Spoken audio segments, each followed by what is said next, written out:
राजनीति में संभावनाएं कभी नहीं सोती और राजनीति में बिना मकसद कोई मुलाकात नहीं होती।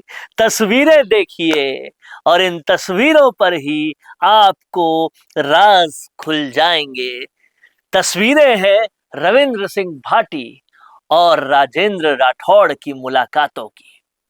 ये मुलाकात ताजा है, तरीन है और इस मुलाकात से बहुत सारी बातें सियासी गलियारों में चल रही है।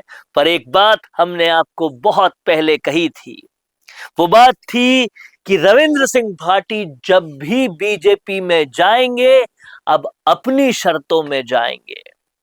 रविंद्र सिंह भाटी ने समय समय पर दिखा दिया कि कितने भी षड्यंत्र उनके खिलाफ हो, जनता उनके साथ ही है।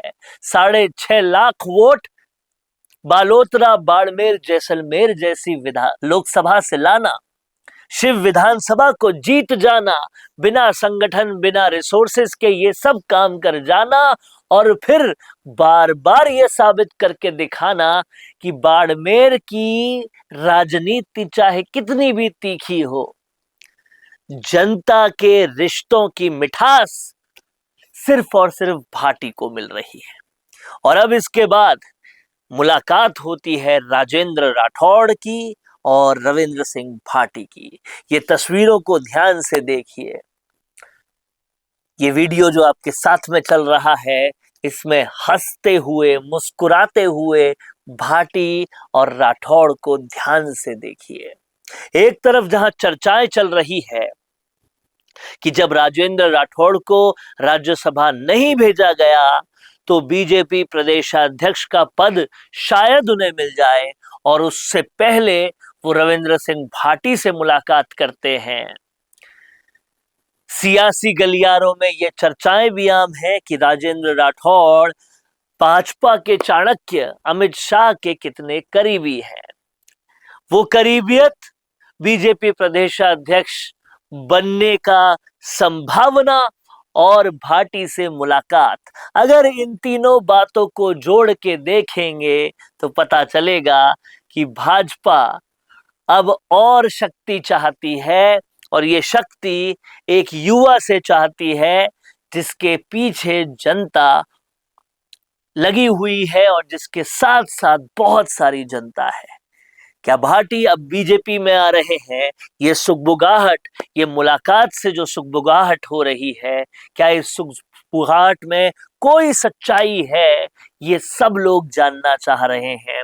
और वो राजेंद्र राठौड़ जो अभी अभी बंगाल जिता कर आए थे, जो बहुत खुश थे कि इसका तोहफा तो जरूर मिलेगा, वो तोहफा उन्हें नहीं बल्कि बंगाल जिताने वाले एक और शख्स सतीश पूनिया को मिल गया। लेकिन इसके बाद भी राठौड़ के चेहरे पे खुशी है, और खुशी भाटी से मिलने की है। ये खुशी सिर्फ भाटी से मिलने की है या कहानी इससे आगे की है?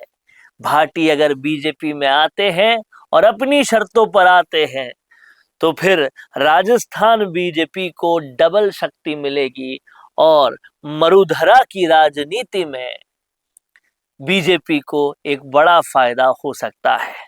इन संभावनाओं से इनकार इसलिए नहीं किया जा सकता क्योंकि राजनीति संभावनाओं का खेल है, और इस वक्त पर बीजेपी को और ज्यादा शक्ति देने की जरूरत भी है। क्या कुछ सोचते हैं आप इसके बारे में? कमेंट बॉक्स में जरूर लिखिएगा। देखते रहिएगा द फैक्ट इंडिया। रुकिए और जरा ध्यान से सुनिए। क्या आप हमारी इन खबरों से अपने व्यापार को भी बढ़ाना चाहते हैं? तो आप भी खबरों के दौरान इस तरह के एलिमेंट्स पर अपना विज्ञापन दे सकते हैं, या फिर ऐसे खबर के 1 मिनट बाद अपना पूरा विज्ञापन डलवाएं, जो कि 8 लाख से ज्यादा सब्सक्राइबर्स और फॉलोअर्स वाले द फैक्ट इंडिया चैनल्स और पेजेस से राजस्थान के कोने कोने में पहुंचेगा, और इससे आपका व्यापार, ब्रांड सब कुछ बढ़ेगा।